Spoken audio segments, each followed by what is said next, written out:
Time యూపీఎస్సీకి tuitions only in Tirumala IAS institute Chaitanyapuri. Call చేసి ఇప్పుడే జాయిన్ అవ్వండి. శ్రీకాకుళంలో గురువారం అర్ధరాత్రి దారుణ ఘటన వెలుగు చూసింది. బీసీ హాస్టల్ సమీపంలోని ఓ సందులో విద్యార్థిని స్పృహ లేకుండా పడి ఉండడం కలకలం రేపుతోంది. జయనగరానికి చెందిన విద్యార్థిని డిగ్రీ ఫైనల్ ఇయర్ చదువుతోంది.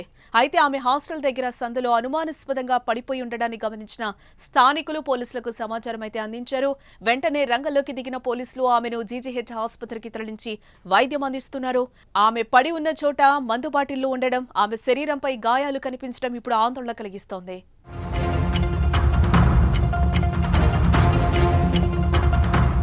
విద్యార్థినిపై ఏదైనా అఘాయిత్యం జరిగిందా అనే అనుమానాలు వ్యక్తమవుతున్నాయి. హాస్టల్ సిబ్బంది మాత్రం వాటిని ఖండిస్తున్నారు. విద్యార్థినికి ఫిట్స్ ఉందని, అదే కారణంతో పడిపోయి ఉండొచ్చని చెప్తున్నారు. అయితే విద్యార్థిని తండ్రి మాత్రం తన కుమార్తెకు ఫిట్స్ లేదని చెప్తున్నారు. తమ కూతురి విషయంలో ఏదో జరిగిందని ఆవేదన వ్యక్తం చేస్తున్నారు తండ్రి. దీనిపై విచారణ చేపట్టాలని డిమాండ్ చేస్తున్నారు. ప్రస్తుతం ఈ ఘటన స్థానికంగా చర్చనీయాంశమైంది.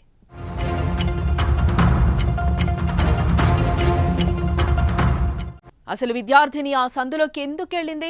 రాత్రిపూట ఆమె బయటకు వెళితే హాస్టల్ సిబ్బంది ఏం చేస్తున్నారు అనే విషయాలు ఇప్పుడు తేలాల్సి ఉంది. దాంతోపాటు ఫిట్స్ లేకపోయినా ఫిట్స్ ఉందని హాస్టల్ సిబ్బంది చెప్పడంపై కూడా దుమారం రేపుతోంది. పోలీసులు ఈ కేసును సవాల్గా తీసుకుని విచారణ అయితే జరుపుతున్నారు. ప్రస్తుతం ఆసుపత్రిలో చికిత్స పొందుతున్న ఆమె స్పృహలోకి వచ్చి నోరు విప్పితే కానీ పూర్తి వివరాలు బయటకు రాలేవు. వేరే పాప 9:30 అప్పుడు సార్ ఇలా జరిగింది. మేము అదేనా చాలా భయపడి మాకు మేము చేసామని చెప్పకండి, ఇలా జరిగింది, హాస్పిటల్లో జాయిన్ చేసాము, ఇలా అయిందంటే అప్పుడు మేము 11 అయిందికి వచ్చాను సార్.